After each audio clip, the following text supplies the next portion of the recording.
Иллюзионисты Радислав Сафин и Ольга Кремер в очередной раз добились признания на международном уровне. На этот раз они стали обладателями престижной награды в мире иллюзионного искусства трофея Робер Уэдена. Кто же в детстве не мечтал заглянуть в магический чемодан иллюзионистов? И вот он перед нами еще и распахнут.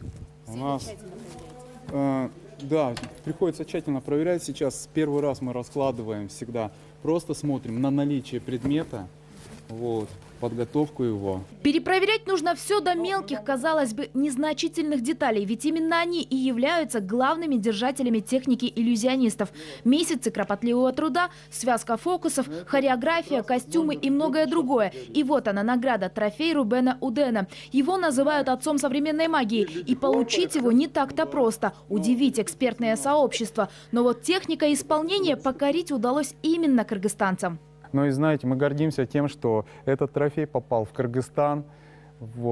Тем более это впервые, что русскоязычные иллюзионисты, я уж не говорю там про Центральную Азию, вообще Азию, реально русскоязычные иллюзионисты впервые завоевали столь высокий трофей.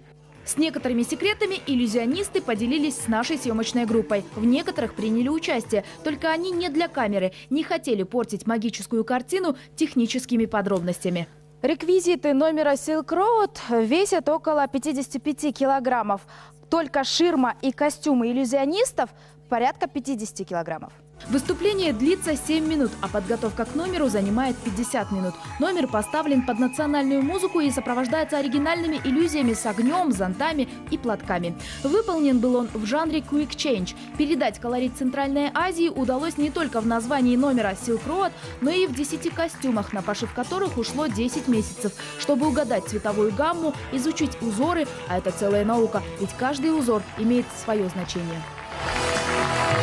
Как бы у нас получилось передать, потому что европейская публика, она оценила. То есть, в первую очередь, как вы говорите, головной убор, это все под цветом софитов и так далее, прожекторов. То есть это все было ярко, это все блестело, да. То есть для европейцев, которые привыкли к серым, к бежевым тонам, это было как яркой вспышкой.